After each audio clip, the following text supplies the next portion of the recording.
સૌથી પ્રથમ તો ઈશ્વર પિતાનો આભાર અને તમારા બધાનો આભાર ફરીથી. અને આજે અને આવતા શુક્રવારે આપણે એલિયા પ્રબોધકના ઉપરથી આપણે મનન કરવાના છે. પણ સર્વને વિનંતી કે પ્લીઝ તમારા ફોન મ્યુટ કરશો. કોઈનો ફોન મ્યુટ નથી. અત્યારે કોઈ બોલી રહ્યું છે, પ્લીઝ તમારો ફોન મ્યુટ કરશો. Thank you. શું તમને કદી એવું લાગ્યું છે કે ઈશ્વરે ભૂલ કરી હોય? ઈશ્વર ભૂલ કરે એવું તમને લાગે છે કોઈ પણ કારણસર? કે તમારા ખાસ તો તમારા પોતાના જીવનમાં કે એવું કશું બાબતો બની હોય અને તમને એવું લાગે કે આ ઈશ્વરે ખોટું કર્યું છે, એટલે આપણે ઈશ્વરને કોઈ પણ કારણસર આપણે પડકાર ફેંકીએ કે આપણા જીવનમાં એવી કશી બાબત બને કે જે આપણને ના ગમે, કે આપણે એનાથી અગ્રી ના થતા હોઈએ કે ઈશ્વર આવું કેમ કર્યું, તો આપણે એવું માનીએ કે ઈશ્વરે જ ભૂલ કરી લાગે છે, ઈશ્વરે આવું નહોતું કરવું જોઈતું. કોઈ પણ કારણ હોય, કદાચ કશું ખોટું જાય તો આપણે ખુશ નથી હોતા. દાખલા તરીકે આપણે કોઈ બાબત માટે બહુ આમ શું કહેવાય, બહુ બધા ભાર દઈને આગ્રહથી આપણે પ્રાર્થના કરતા હોઈએ.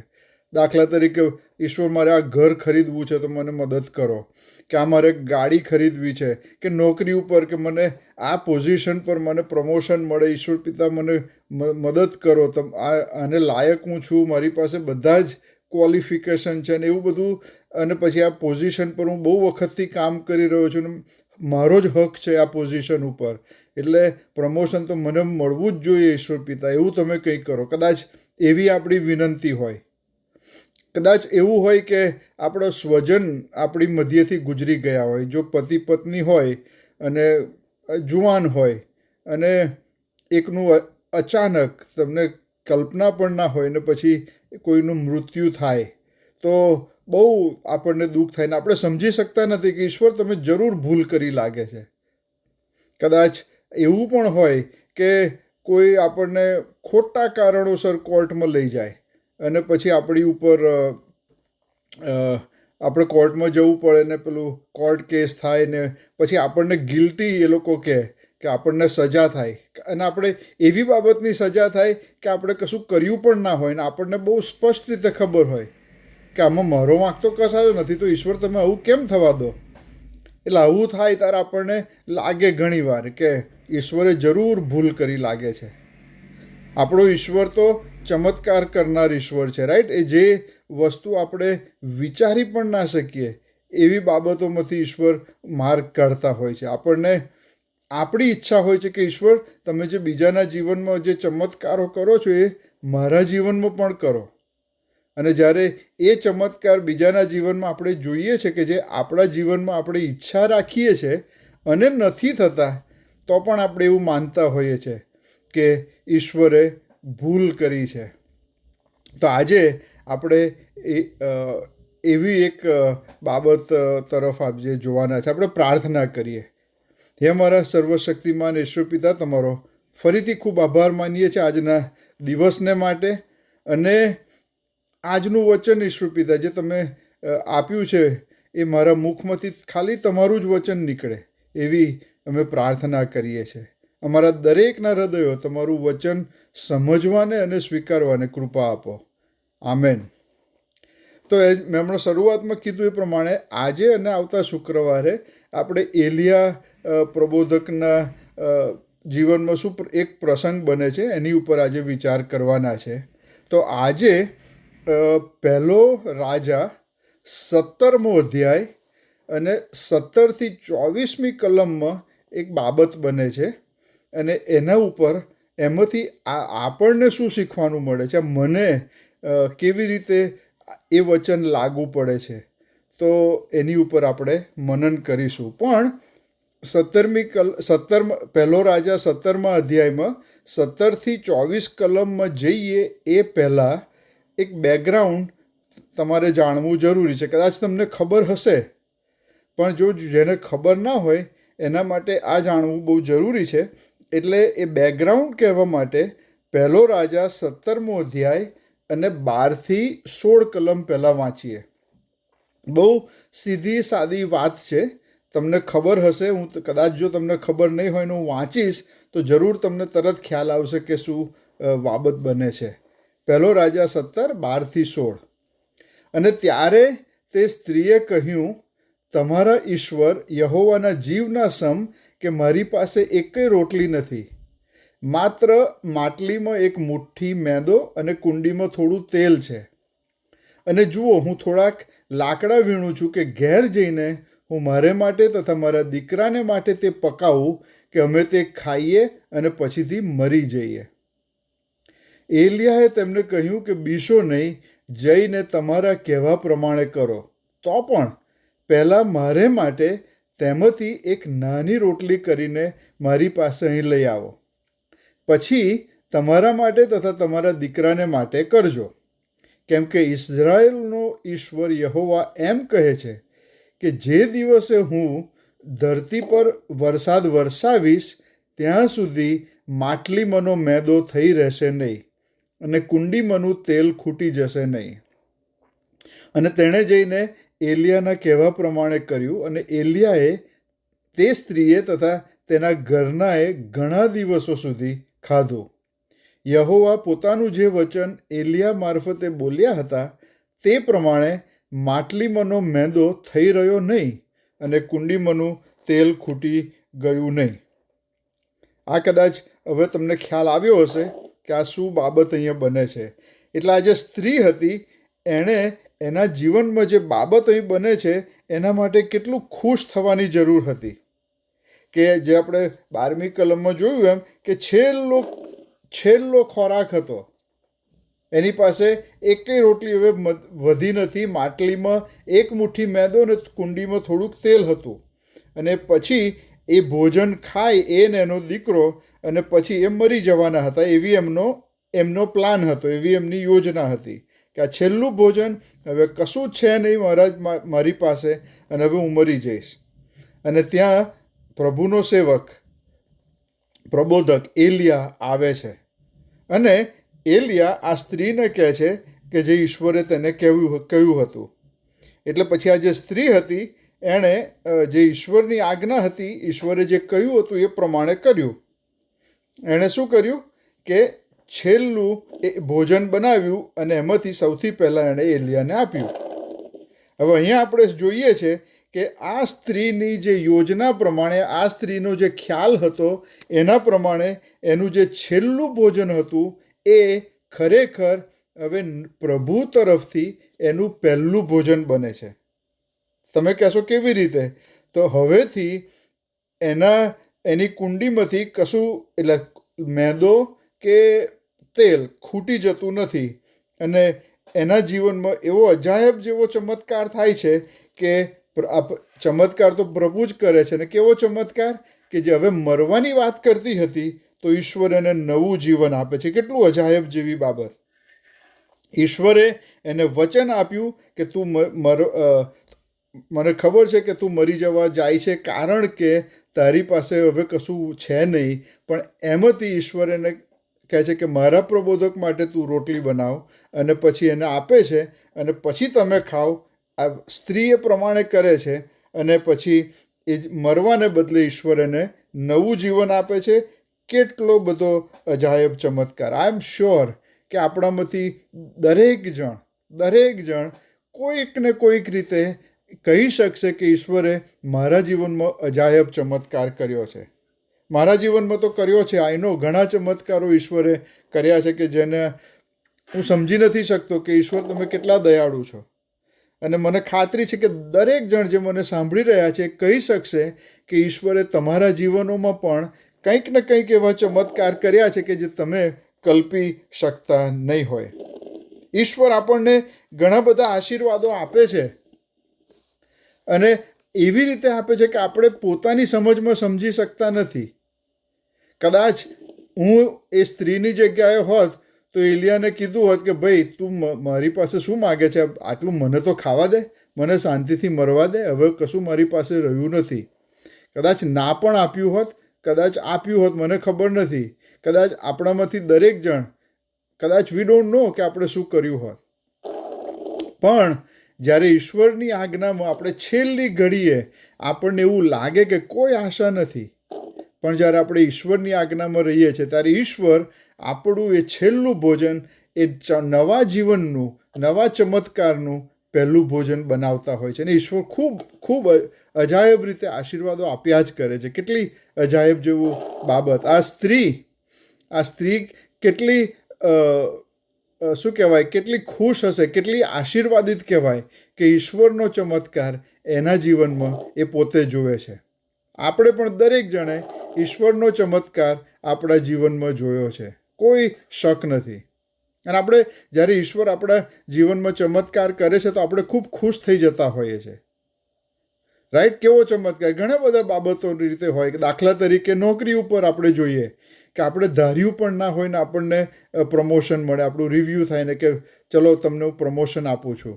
કદાચ તમને પગારમાં વધારો આપે, કદાચ તમને ખૂબ જોઈતું હોય પણ તમને એવું લાગતું હોય કે આ ઘર તો મને ના મળી શકે, કારણ કે જુઓ ને એનો ભાવ કેટલો બધો છે, મને પોસાઈ શકે નહીં.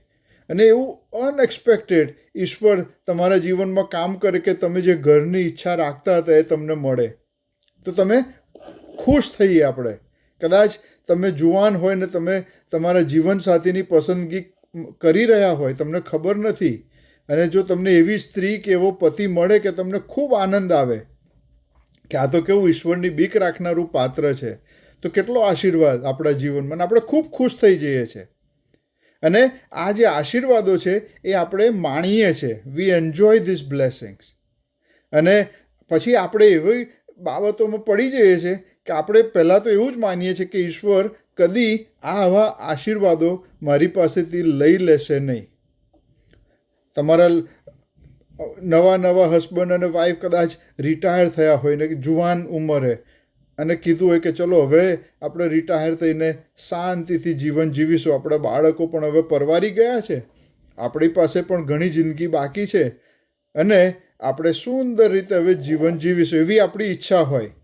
અને આવું સરસ રીતે આપણે જીવન જીવતા હોઈએ અને પછી એકાએક અચાનક બહુ ખરાબ સમાચાર તમારા જીવનમાં આવે તો તમારું રિએક્શન કેવું હોય?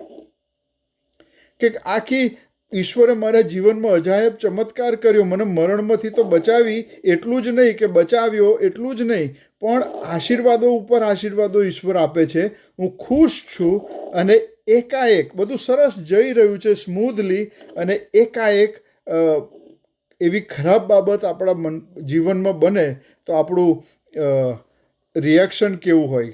મને લાગે છે કે આપણે કમ્પ્લેન તરત પહેલી ઈશ્વરને કમ્પ્લેન કરીએ. આપણે એ બધું ભૂલી જઈએ કે ઈશ્વરે શું આશીર્વાદ આપ્યા, પણ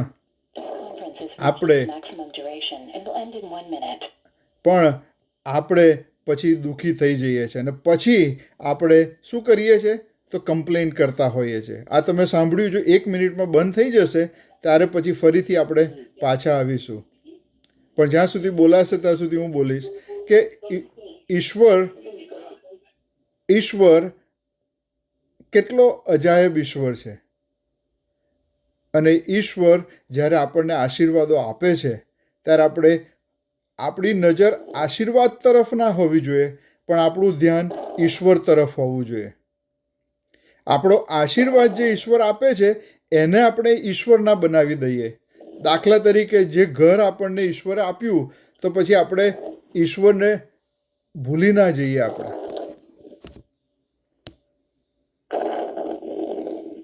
આઈ થિંક બંધ થાય છે. તો જ્યારે આપણે આપણા આશીર્વાદોને આપણે પ્રભુનું સ્થાન આપીએ અને પછી એ આશીર્વાદ જતો રહે તો આપણે ખરેખર ખૂબ દુઃખી થઈ જઈએ છીએ. અને એ જ બાબત હવે અહીંયા બને છે. 1 રાજા 17મો અધ્યાય ને 17મી કલમ. એ બીનાઓ બન્યા પછી, એટલે આ બધું સારી બાબતો કે જે આપણે જોઈ, ચમત્કાર જોયો, એ બીનાઓ બન્યા પછી એમ બન્યું કે તે સ્ત્રીનો, એટલે તે ઘરની માલિકણનો દીકરો માંદો પડ્યો, અને તેની માંદગી એટલી ભારે હતી કે આખરે તેનો શ્વાસ બંધ પડી ગયો. કેવો શોક કે આ સ્ત્રી અને એનો દીકરો એક વખત મરવાના હતા, પણ હવે એમનું નવું જીવન આપ્યું ઈશ્વરે, અને બધું સરસ જ્યારે જઈ રહ્યું છે ત્યારે આ દીકરો મરી જાય છે.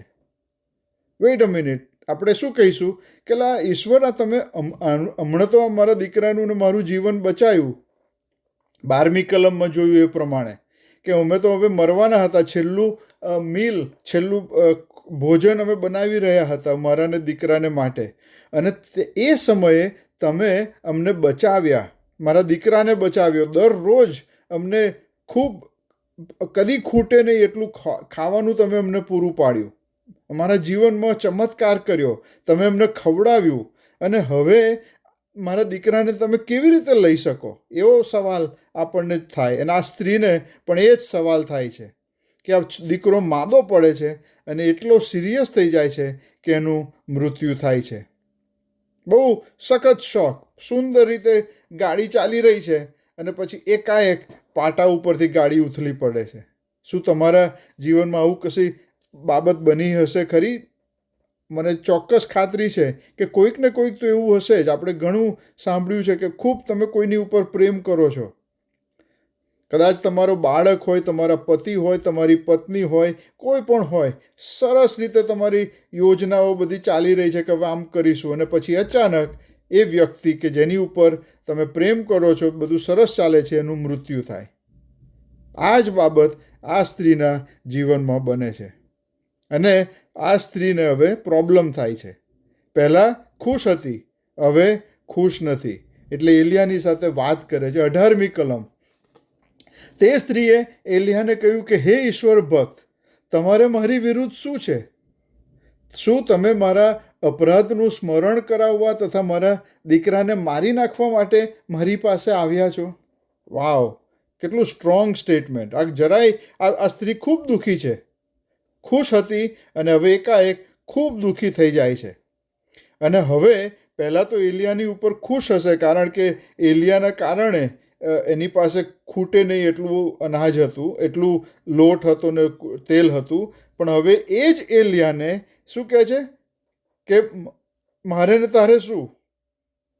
એટલે હવે એને કે ભાઈ, બીજા શબ્દોમાં કે ભાઈ મારી સાથે અહીંથી જતો રહે. હવે મને ખબર છે કે તું ઈશ્વરનો ભક્ત છું, હા સાચું, પણ મારે ને તારે હવે કશું નહીં. હવે મારી પરિસ્થિતિ, મારા સંજોગો હવે બદલાઈ ગયા છે અને હવે બહુ ખરાબ થઈ ગયા છે.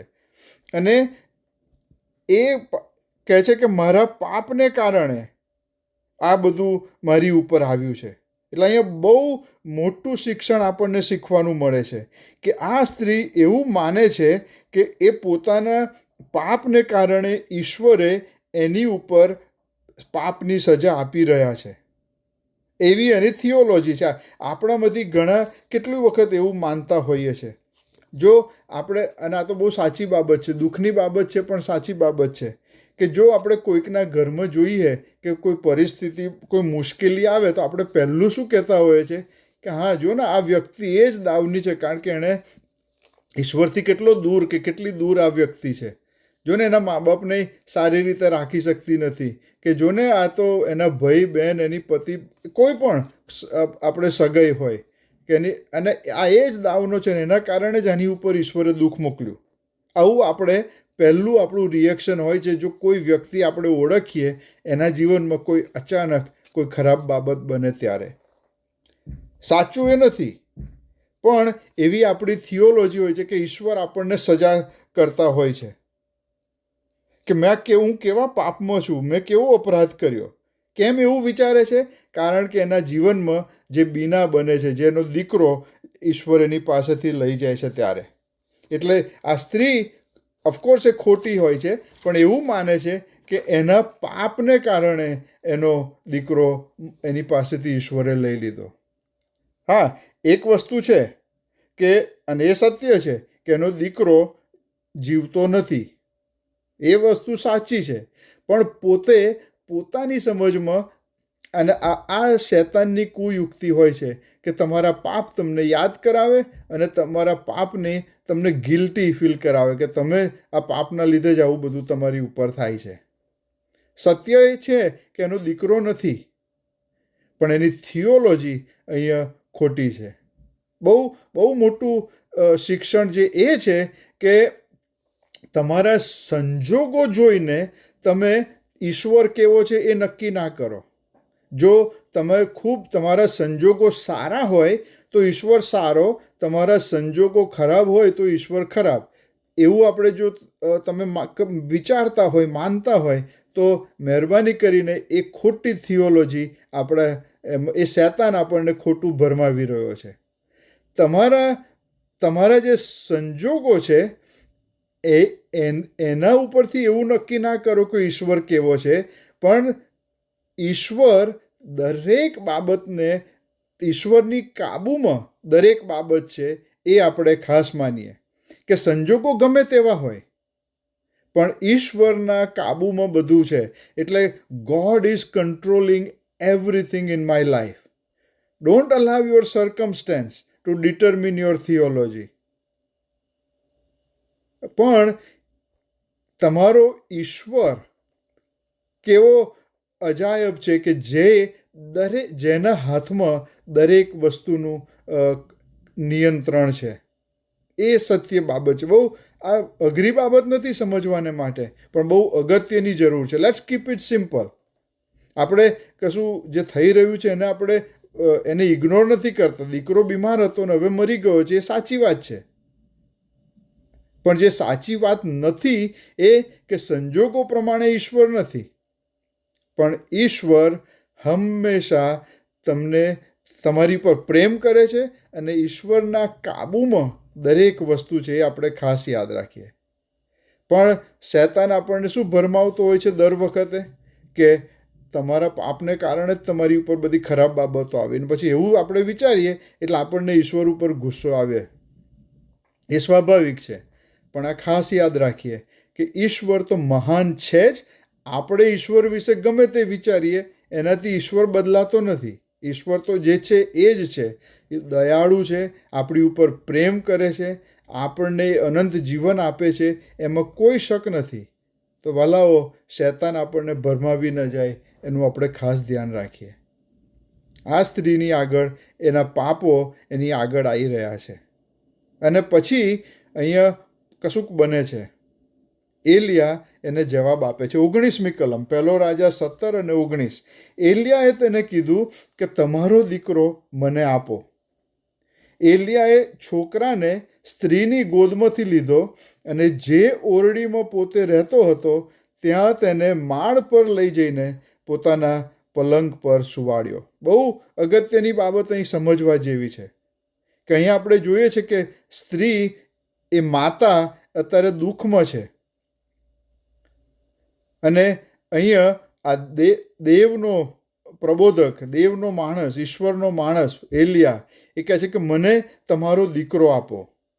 મને તમારી જે પીડા છે, તમારો બોજો છે, જે બાબત તમારું દુઃખ છે, જે બાબતથી એ તમે મને આપો. હવે આ સંજોગોમાં જો આપણે હોઈએ, હું ને તમે, તો આપણે શું કરીએ? દરેક વ્યક્તિને પોતાના જીવનમાં કોઈક ને કોઈક વ્યક્તિની જરૂર પડે છે. એવી વ્યક્તિની જરૂર કે જે જ્યારે તમે દુઃખના સમયમાં હો ત્યારે તમારા બોજા તમારી પાસેથી ઊંચકે. જે બોજો તમારા માટે બહુ ભારે હોય સહન કરવો, તો એવી વ્યક્તિની આપણે ઈશ્વરની વ્યક્તિ, ઈશ્વર પર ભરોસો રાખનારી, ઈશ્વર પર પ્રેમ કરનારી એવી વ્યક્તિની આપણા દરેકના જીવનમાં જરૂર છે કે જે જ્યારે આપણા દુઃખના સમયમાં, આપણે જ્યારે વિપત્તિમાંથી પસાર થઈએ ત્યારે આપણને મદદરૂપ બને ઈશ્વરના નામમાં. એવી વ્યક્તિની જરૂર છે. બાઇબલમાં આ ઈશ્વરનો એક નિયમ છે અને નિયમ શું છે? ગલાતી 6 અને 2. ગલાતી 6 અને 2 કહે છે કે તમે એકબીજાના ભાર ઊંચકો અને એમ ખ્રિસ્તનો નિયમ સંપૂર્ણ રીતે પાળો. જો તમારા જીવનમાં એવી કોઈ વ્યક્તિ નથી વાલાઓ કે જે ઈશ્વર ઉપર બીક રાખનારી હોય, તમને મદદરૂપ થનારી હોય, એવી વ્યક્તિ નથી તો બહુ દુઃખની બાબત છે. પણ ચિંતા કરશો નહીં. અત્યારે જ તમને કહું છું કે તમે એવી વ્યક્તિને શોધો. તમારી આજુબાજુથી જરૂર મળશે. દરેકના જીવનમાં એવી વ્યક્તિની જરૂર છે કે જે ઈશ્વર ઉપર બીક રાખનારી હોય અને જ્યારે તમને જરૂર હોય ત્યારે તમારો બોજો સહન કરવાને માટે તમને મદદરૂપ થાય. ગલાતી 6:2 વાંચ્યું એ પ્રમાણે કે એકબીજાના ભાર ઊંચકો. એકબીજાના ભાર ઊંચકનાર વ્યક્તિની આપણા જીવનમાં ખૂબ જરૂર છે. આપણે તો અહીંયા કેવા લોકો આપણે બનીએ છીએ કે જ્યારે કોઈ ખરાબ બાબતમાંથી પસાર થતું હોય ત્યારે એમને મદદરૂપ થવાને બદલે આપણે એમને ભાષણ આપવા માંડી પડીએ. ત્યારે આ નહોતું કરવા જેવું.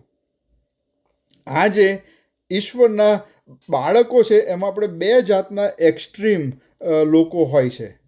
એક વ્યક્તિ એવા હોય છે કે જે કોઈને પોતાનો બોજો એકબીજાની સાથે શેર કરવા નહીં દે.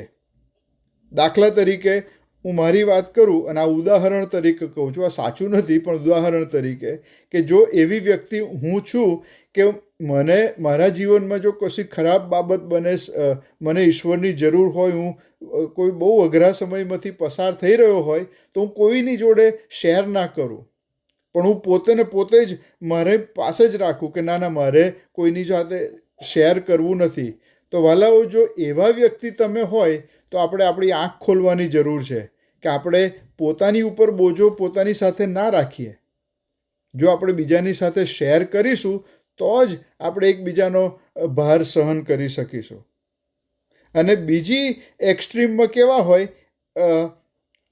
કે, અને એવું મારું નામ દઈને, એટલે મારું ઉદાહરણ આપીને કહું છું, આ સત્ય બાબત નથી પણ ઉદાહરણ તરીકે કહું છું કે હું એવો વ્યક્તિ હોઉં કે જો તમે મારી પાસે આવો તમારો બોજો લઈને, તો હું તમને ચોખ્ખું જ કહી દઉં કે ના ભાઈ, મારાથી દૂર રહો, મારાથી તમને મદદ નહીં થાય. આપણે બધા જ ઈશ્વરના બાળકો પોતાને કેવડાવીએ છીએ, પણ 2 એક્સ્ટ્રીમમાં આપણે લોકો હોઈએ છીએ. વાલાઓ, આપણે જો બેમાંથી એકય મને લાગુ પડતું હોય તો બહુ સમજવાની જરૂર છે કે આપણે બોજો એકબીજાનો સહન કરવો જોઈએ, કારણ કે એ ખ્રિસ્તનો નિયમ છે. યાદ રાખીએ આપણે. બીજી બાબત બહુ ખાસ શીખવાનું, એલિયા, કે આ સ્ત્રીને જરૂર હતી કે એનો બોજો ઊંચકે, ત્યારે એલિયાએ એને કોઈ સંદેશો આપ્યો નહીં, પણ એને મદદ કરી. આજે આપણને લોકોને ભાષણ આપવાનું બહુ ગમતું હોય છે. એલિયા કહે છે આને કે મને તારો દીકરો આપ. આજે આપણી મંડળીઓમાં શું જોઈએ છે કે જ્યારે કોઈને દુઃખ થતું હોય, રાઈટ, જેમ આ સ્ત્રી દુઃખમાંથી પસાર થઈ રહી હતી, ત્યારે આપણે એવું કહેવું જોઈએ કે હું સાથે છું, મને મારી સાથે શેર કરું, હું તમારી જોડે ઈશ્વરના વચન શેર કરું, પણ તમારો બોજો મને આપો. તો એવું કહેવાને બદલે આપણે શું કરીએ છીએ કે સંદેશાઓ આપવાનું ચાલુ કરીએ છીએ. દાખલા તરીકે આપણે એમને યાદ કરાવીએ છીએ કે હા, તમે જ ભૂલ કરી છે, તમે જ આવું કરતા હતા ને, એટલે એ જ દાવના છો તમે. હવે સુધરો. જ્યારે કોઈ વિપત્તિમાં આવે ત્યારે આવું આપણે પહેલું જ આપણું રિએક્શન હોય છે. વાલાઓ, જો આપણે એવા હોઈએ તો આપણે ચેતીએ અને આપણે આવું ના કરીએ, પણ એકબીજાની સાથે લાગણીથી આપણે એકબીજાના બોજા સહન કરીએ. લાવો, મારી પાસે તમારો બોજો લાવો. એલિયા આ દીકરાને ઉપર લઈ જાય છે ઉપલી મેળીમાં અને ઈશ્વરને પ્રાર્થના કરે છે. અમુક ટ્રાન્સલેશનમાં એવું છે ઇંગ્લિશના પ્રમાણે કે એ ઈશ્વરની આગળ રડે છે. He cries out to the Lord. અમુક ટ્રાન્સલેશનમાં કહે છે કે હી પ્રેઇઝ.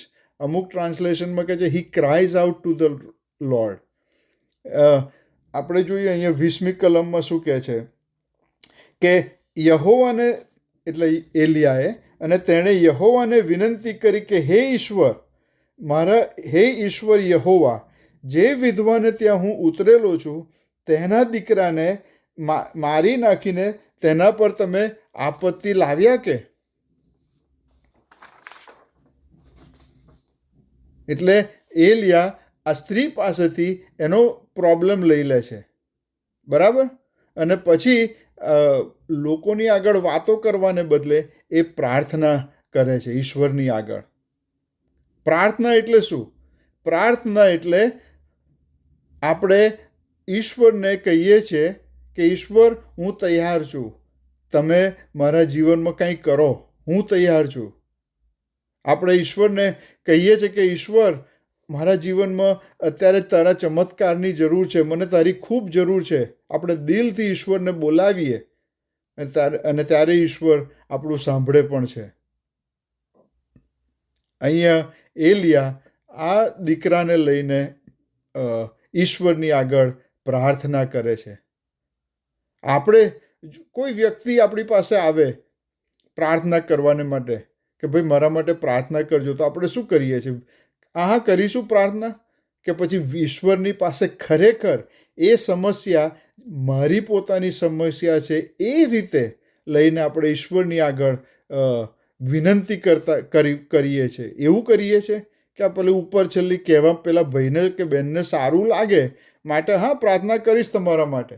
ઘણી વખત આપણે પ્રાર્થના કરતા પણ નથી હોતા. અહીંયા એલિયા એ બાઈ પાસેથી એની સમસ્યા, એનો મરેલો દીકરો લઈ અને પછી ઈશ્વર પાસે, આપણે 20મી કલમમાં જોયું એમ કે વિનંતી કરે છે. He cries out to the Lord. પછી શું થાય છે? 21મી કલમ.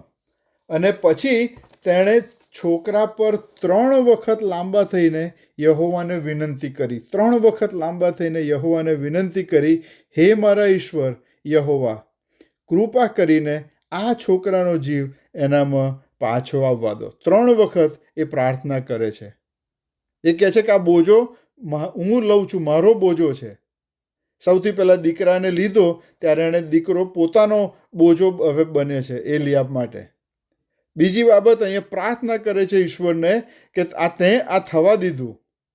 અને પછી ત્રીજી બાબત અહીંયા બને છે કે એ દીકરા ઉપર 3 વખત સૂવે છે અને ઈશ્વરને વિનંતી કરે છે કે આ પાછો તમે લાવો, આનો જીવ તમે પાછો આવવા દો. નંબર 3, આપણે જાણીએ છીએ કે બાઇબલની અંદર બહુ ઘણી બાબતો દર્શાવતું હોય છે અને એમાંની એક બાબત આપણે જોઈએ તો પુનરુત્થાન, નવું જીવન. એને 3ની સાથે આપણે સાંકળી શકીએ.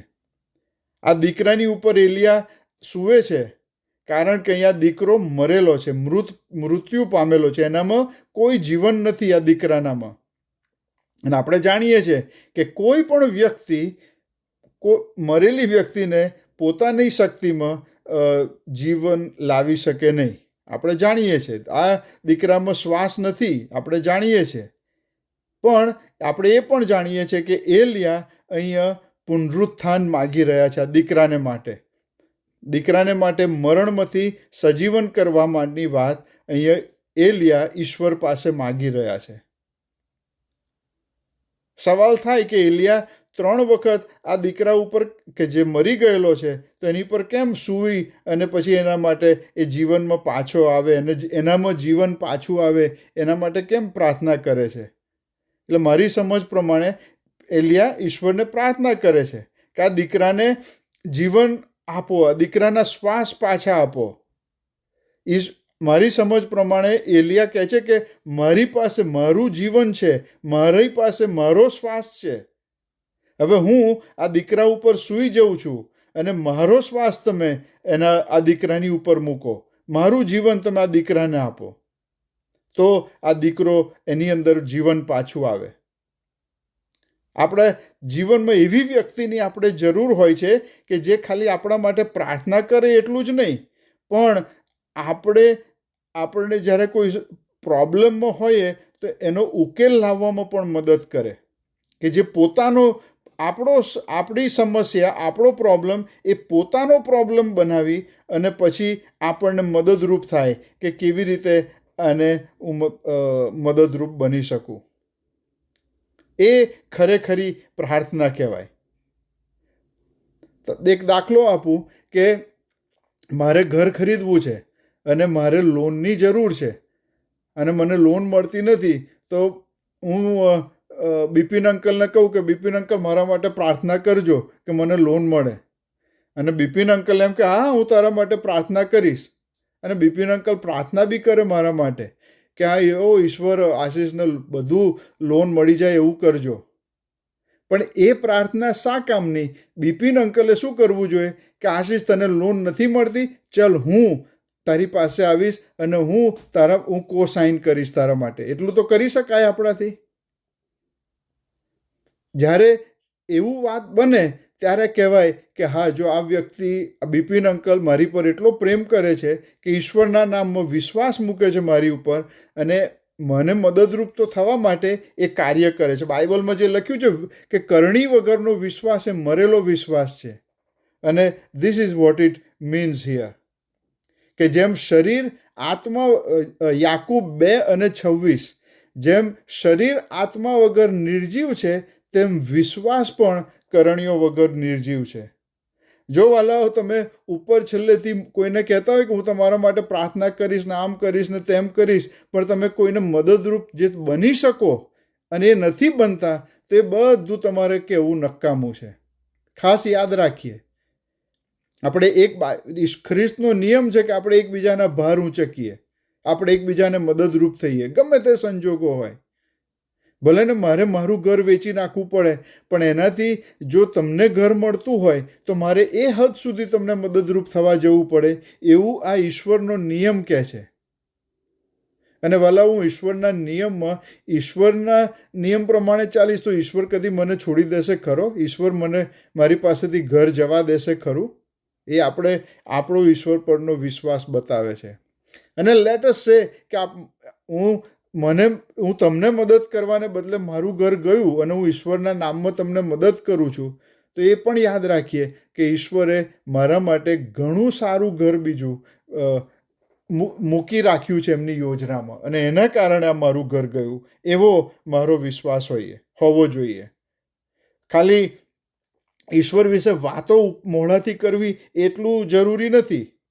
જો મારી કરણીઓ ના હોય તો એ બધું બોલવું નકામું છે. એ આપણે ખાસ યાદ રાખીએ.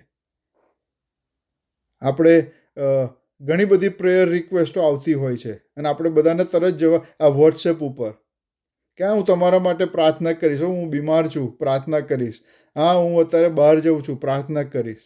ઘણી વખત તો કોઈ એવી રિક્વેસ્ટ હોય ને આપણને ખબર ના હોય ને, હા હું પ્રાર્થના કરીશ. વાલાઓ, શાની પ્રાર્થના કરીએ છીએ? કેવી રીતે મદદરૂપ થઈ છે? હા, બહુ સારી બાબત છે તમને કહેવું કે હું પ્રાર્થના કરીશ, પણ એ પ્રાર્થના કરવી એ તો અડધો ભાગ છે. બીજો અડધો ભાગ કે આપણે શું કરીએ છીએ, આપણે કઈ હદ સુધી મદદરૂપ જવા તૈયાર છે ઈશ્વરના નામમાં, કે જેનાથી એ પ્રાર્થનાનો જવાબ મળે. આ સ્ત્રીની પાસે સમસ્યા હતી, એનો દીકરો મરી ગયો હતો, અને એ ઈશ્વરના માણસ પાસે, એલિયા પાસે આ સ્ત્રી એનો પ્રોબ્લેમ લઈને જ્યારે જાય છે, ત્યારે આ ઈશ્વરનો માણસ શું કરે છે કે એ કોઈ પણ હદ સુધી જવા તૈયાર છે કે જેનાથી ઈશ્વર આ સ્ત્રીનો દીકરો એને પાછો લાવે. ઈશ્વર એવા વ્યક્તિઓને શોધે છે કે જે આકાશમાં ઈશ્વરની સાથે પોતાનું ગમે તે જતું હોય, ગમે તે બાબતનો ભોગ આપવો પડે, એ ભોગ આપવા માટે તૈયાર હોય છે. કેમ? કારણ કે ઈશ્વરનો મહિમા પૃથ્વી ઉપર થાય. બહુ અજાયબ જેવું શિક્ષણ આ કલમમાં આપણે જોઈએ છે, આ બાબતમાં આપણે જોઈએ છે. 22મી કલમ બહુ અજાયબ કલમ છે. અને યહોવાએ એલિયાની વિનંતી સાંભળી અને છોકરાનો જીવ તેનામાં પાછો આવ્યો અને તે જીવતો થયો. કેવું અજાયબ! ઈશ્વર એણે જ આ દીકરાનું જીવન લઈ લીધું હતું. ઈશ્વરે આ દીકરાને એનો શ્વાસ બંધ કર્યો હતો. બીજા શબ્દોમાં કહે તો ઈશ્વરે જ એને મારી નાખ્યો હતો. પણ હવે એ જ ઈશ્વર 22મી કલમમાં આપણે જોઈએ છે કે એ દીકરાને એનું જીવન પાછું આપે છે. ઈશ્વર એનો નિર્ણય, જે ઈશ્વરે નિર્ણય લીધો હતો આ દીકરાનો શ્વાસ લઈ લેવાનો, આ દીકરાનું જીવન લઈ લેવાનો, ઈશ્વર અહીંયા એમનો નિર્ણય બદલે છે. પણ વાલાઓ, આપણે એક વસ્તુ ખાસ યાદ રાખીએ કે આપણો ઈશ્વર જે છે એ કદી બદલાતો નથી. ઈશ્વર નિર્ણય બદલે છે આપણી સંજોગો પ્રમાણે, આપણા ઈશ્વર પ્રત્યેના સંબંધ પ્રમાણે, આપણા ઈશ્વર પ્રત્યેની વિનંતીને પ્રમાણે ઈશ્વર એના નિર્ણયો જરૂર બદલતા હોય છે, પણ ઈશ્વર કદી બદલાતો નથી. એ આપણે ખાસ યાદ રાખજે. આપણો ઈશ્વર પ્રભુ ઈસુ ખ્રિસ્ત, દેવ પિતા પરમેશ્વર અને પવિત્ર આત્મા, આપણે 3 in 1 કહીએ છીએ, એ કદી બદલાતા નથી. ગઈકાલે, આજે અને આવતીકાલે સદાકાળ એવા ને એવા જ છે. પણ ઈશ્વરે નિર્ણય કેમ બદલ્યો? કારણ કે પ્રાર્થના અને કરણીવાળી પ્રાર્થના ઈશ્વરની આગળ ઓફર કરવામાં આવી, અને એ પ્રાર્થનાને કારણે ઈશ્વરે એનો નિર્ણય બદલે છે.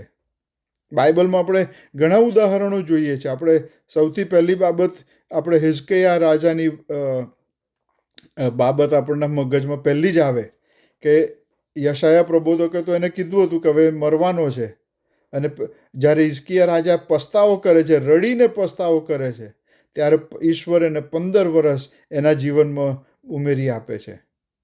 આપણે નીનવે વિશે જાણીએ છીએ કે ઈશ્વર નીનવેનો નાશ કરવાના હતા, પણ યુનાને જ્યારે મોકલે છે, ભલે યુનાને જવું નથી હોતું, પણ યુનાને મોકલે છે ઈશ્વર, અને લોકોએ પસ્તાવો કર્યો, ત્યારે ઈશ્વરે એમનો નિર્ણય પણ બદલ્યો.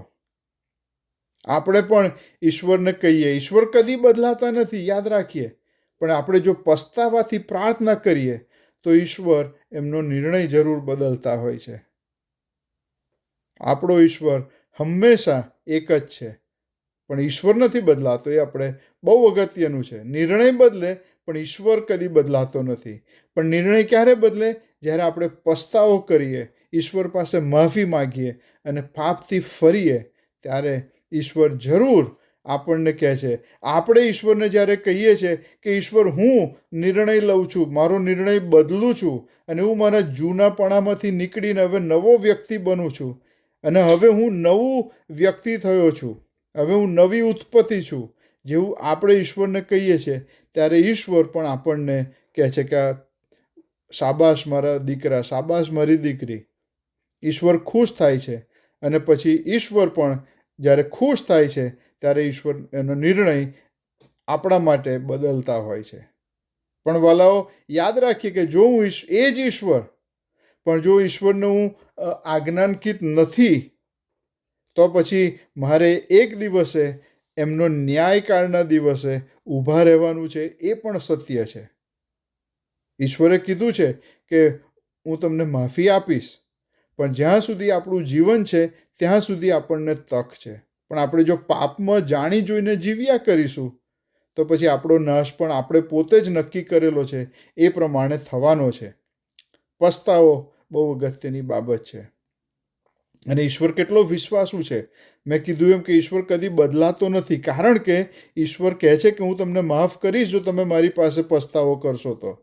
અને આપણે કરીએ પસ્તાવો તો ઈશ્વર માફ કરે છે. પણ એ પછી જ્યારે ઈશ્વર આપણને માફ કરે છે, ત્યારે પછી આપણે જૂનું વ્યક્તિ રહેતા નથી. બહુ અગત્યની બાબત. આપણે હમણાં જ પુનરુત્થાનનો દિવસ ઉજવ્યો. એની પહેલાં આપણે હમણાં જ કષ્ટમય અઠવાડિયું ઉજવ્યું. આપણે ગુડ ફ્રાઈડે, ભલો શુક્રવાર ઉજવ્યો. અને આપણે આ બધા સંદેશાઓ બહુ બધા હમણાં તાજા જ સાંભળ્યા છે ઈશ્વરની કૃપા વિશે. વધારે હું નહીં કહું, પણ એક જ વસ્તુ કે વાલાઓ, આપણે જો હજી આટલું બધું સાંભળ્યા પછી હજી જો આપણે પાપમાં છીએ, તો આપણી પાસે બહુ મોટી બાબત એ છે કે આપણે પસ્તાવો કરીએ. અને જો પસ્તાવો કરીશું તો જેમ ઈશ્વર આ દીકરો પાછો આપ્યો આ સ્ત્રીને, એમ ઈશ્વર આપણને પણ નવું જીવન આપશે. જે નવું જીવન દીકરાને આપ્યું એમ. બીજી બહુ અગત્યની બાબત હું તમારી આગળ કહેવા માગું છું કે એ બહુ ઊંડી બાબત છે, પણ બહુ ધ્યાનથી સાંભળજો. સિમ્પલ છે, બહુ સિમ્પલ છે, પણ બહુ ધ્યાનથી સાંભળજો. જ્યારે આ દીકરો મરણ પામેલો દીકરો છે, અને એલિયા તો પ્રબોધક છે. પ્રબોધક એટલે શું? કે ઈશ્વરના નિયમો પાળનારો. હવે ગણનાનું પુસ્તક 19મો અધ્યાય અને 11 થી 13 કલમ જો તમે વાંચશો તો બહુ સ્પષ્ટ રીતે લખવામાં આવ્યું છે. મૂસાએ આ જે નિયમ આપ્યો હતો એમાં કે જે જન એટલે કોઈ માણસના મૂળદાનો સ્પર્શ કરે તે 7 દિવસ સુધી અશુદ્ધ ગણાય. બહુ ધ્યાનથી સાંભળજો. 12મી કલમ, તે શુદ્ધિના પાણીથી તે 3જે દિવસે પોતાનું શુદ્ધિકરણ કરે અને 7મે દિવસે તે શુદ્ધ થશે. અને જો 3જે દિવસે તે પોતાનું શુદ્ધિકરણ ન કરે તો 7મે દિવસે તે શુદ્ધ થશે નહીં. જો કોઈ મરેલા માણસના મૂળદાનો સ્પર્શ કરે તેમ છતાં પોતાને શુદ્ધ ન કરે તો તે યહોવાના મંડપને વટાડે છે અને તે માણસ ઇઝરાયલમાંથી અલગ કરાય, કારણ કે તેના પર શુદ્ધિનું પાણી છંટાયું નહોતું. તે અશુદ્ધ ગણાય, કારણ કે હજી તેના પર પોતાનું અશુદ્ધપણું છે. એટલે ટૂંકમાં આપણે જોઈએ છે કે જો તમે કોઈ મૂળદાનો સ્પર્શ કરો તો તમે અશુદ્ધ ગણાવો, અને ગમે તેટલું અશુદ્ધ નહીં, પણ 7 દિવસ સુધી આ નિયમ છે. અને મને ખાતરી છે કે એલિયાને આ નિયમ ખબર હતી. રાઈટ? હવે એક વાત આપણે કેટલી વખત આવું કરતા હોઈએ છીએ. મેં જોયું છે, અને એક વખત હું પણ એવો હતો, હવે નથી, પણ કે નિયમ તો પડાવવો જ જોઈએ, ગમે તે થાય. નિયમ એટલે નિયમ. અને આપણે એવા ખોટા નિયમોમાં કેટલા પડ્યા હોય છે કે નિયમને કારણે આપણે એવા વળગી રહ્યા છે ખોટી રીતે કે સમજ્યા વગર, that is the right way, કે આપણે નિયમને સમજ્યા વગર એટલા બધા નિયમ પર નિયમ કરતા હોઈએ છીએ કે પછી ઈશ્વરનો જે ચમત્કાર છે એ આપણે ગુમાવી દેતા હોઈએ છીએ. આપણે યાદ રાખીએ કે let us not make things complicated. ઈશ્વર એક્સેપ્શનને અલાઉ કરે છે. ઈશ્વરની પાસે નિયમ છે, અને પ્રભુ ઈસુ ખ્રિસ્તે કોઈ પણ નિયમ તોડ્યા નહોતા. ઈશ્વરે શું તોડ્યું? તો પરંપરાઓ તોડી. યહૂદી લોકોએ, યાજકો, ફરોશીઓ, એ લોકોએ આ નિયમોને તોડી મરોડીને એવી રીતે લોકોની આગળ રજૂ કરતા હતા કે ઈશ્વરે એ બધી જે ટ્રેડિશન જે હતી કે લોકોએ તોડી મરોડી હતી એને તોડી, પણ ઈશ્વરે કદી નિયમ તોડ્યા નહીં. ઈશ્વર એક્સેપ્શન આવવા દે છે. આપણે ઈશ્વરને શોધવા જોઈએ. આપણે નિયમ તરફ ના વળીએ, નિયમને ના શોધીએ, પણ ઈશ્વરને કહે કે ઈશ્વર હું શું કરું? અને પછી 1 રાજા 17 અને 23મી કલમ, અને એલિયા જ્યારે છોકરો જ્યારે જીવતો થાય છે ત્યારે એની માં નથી, એલિયા અને આ દીકરો જ હોય છે. હવે 23મી કલમ, અને એલિયા છોકરાને લઈને માળ પરની ઓરડીમાંથી નીચે ઘરમાં લાવ્યો ને એની માને સોંપ્યો. અને એલિયાએ કીધું કે જુઓ, તમારો છોકરો જીવતો થયો છે. હવે એકચ્યુઅલી જો તમે આ બાઇબલ વાંચો બહુ ધ્યાનથી, તો જે જુઓ શબ્દ છે ને એની ઉપર જ આપણે ખૂબ લાંબો સરમન આપી શકાય, એ જુઓ શબ્દ ઉપર. અત્યારે એની પર હું જરાય એ નથી કરવાનો, પણ જુઓ, તમારો દીકરો જીવતો થયો છે. એટલે અહીંયા જુઓ કે તમે જે મરેલો છોકરો હતો એ ઈશ્વર એને જીવન પાછું આપ્યું છે. કેવો અજાયબ ચમત્કાર! એલિયા આ દીકરાને નીચે લાવે છે એની મા પાસે અને કહે છે કે જુઓ, આ તમારો દીકરો. અને આ જે માતા હતી, આ સ્ત્રી હતી, એ પણ હવે ઈશ્વર વિશે બહુ કન્ફ્યુઝ થઈ જાય છે. આપણે એટલું તો જાણીએ છીએ કે ઈશ્વર સાથેનો જે સંબંધ એ સ્ત્રીને હોવો જોઈએ એ નહોતો, પણ ઈશ્વર એલિયાને વાપરે છે ચમત્કાર, આ સ્ત્રીના જીવનમાં ચમત્કાર કરવાને બદલે, અને એનો દીકરો એને પાછો આપે છે. એલિયા તો ઈશ્વરનો માણસ હતો. એલિયાએ તો કહી શક્યો હોત કે ભાઈ મારાથી આ મરેલો દીકરો છે, મરેલી બોડી, શરીર, એટલે એ મળદું હું અડી શકું નહીં, જો હું અડીશ તો હું અશુદ્ધ થઈ જઈશ, એવું એ કહી શક્યો હોત કે મારે તો નિયમ પાળવો જ પડે.